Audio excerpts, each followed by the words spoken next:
കൊച്ചിയിൽ CA വിദ്യാർത്ഥിനിയുടെ ആത്മഹത്യയുമായി ബന്ധപ്പെട്ട കേസിൽ അന്വേഷണത്തിന്റെ മുഴുവൻ രേഖകളും സെൻട്രൽ പോലീസ് ഇന്ന് ക്രൈംബ്രാഞ്ചിന് കൈമാറും.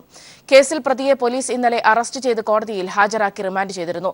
ഇതിനിടെയാണ് ക്രൈംബ്രാഞ്ച് അന്വേഷണം ഏറ്റെടുത്തിരിക്കുന്നത്. അതേസമയം വിദ്യാർത്ഥിനിയുടെ മരണത്തിൽ അനുശോചനം രേഖപ്പെടുത്തിക്കൊണ്ട് ചാർട്ടേഡ് അക്കൌണ്ടന്റുമാരും CA വിദ്യാർത്ഥികളും മെഴുകുതിരി തെളിയിച്ച് മറൈൻ ഡ്രൈവിൽ ഒത്തുചേർന്നു. ആത്മഹത്യാ പ്രേരണ കുറ്റം ചുമത്തിയാണ് ഛത്തീസ്ഗഡിൽ ജോലി ചെയ്യുന്ന പിറവം സ്വദേശി ക്രോണിനെ പോലീസ് ഇന്നലെ അറസ്റ്റ് ചെയ്തത്. കഴിഞ്ഞ 2 വർഷമായി പെൺകുട്ടിയെ തനിക്ക് പരിചയമുണ്ടെന്നും തന്നിൽ നിന്ന് അകലാൻ ശ്രമിച്ചതുമായി ബന്ധപ്പെട്ട് തർക്കങ്ങൾ ഉണ്ടായിരുന്നുവെന്നും ക്രോണിൻ പോലീസിന് മൊഴി നൽകിയിരുന്നു.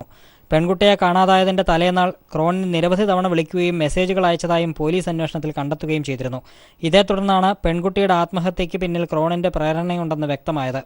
അറസ്റ്റ് രേഖപ്പെടുത്തിയ ശേഷം മരട് കോടതിയിൽ ഹാജരാക്കിയ ക്രോണിനെ 14 ദിവസത്തേക്ക് റിമാൻഡ് ചെയ്തിരുന്നു. ഈ സാഹചര്യത്തിലാണ് ക്രൈംബ്രാഞ്ച് അന്വേഷണം തുടങ്ങിയത്. കേസുമായി ബന്ധപ്പെട്ട മുഴുവൻ രേഖകളും സെൻട്രൽ പോലീസ് ക്രൈംബ്രാഞ്ചിന് കൈമാറും. ക്രോണിനെ വീണ്ടും കസ്റ്റഡിയിൽ വാങ്ങുന്നതുൾപ്പെടെയുള്ള കാര്യങ്ങളിൽ ക്രൈംബ്രാഞ്ച് ഇന്ന് തീരുമാനമെടുത്തേക്കും.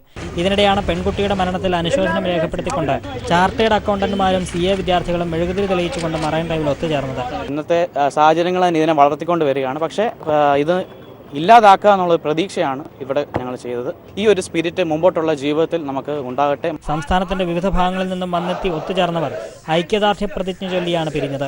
News bureau, Kochi.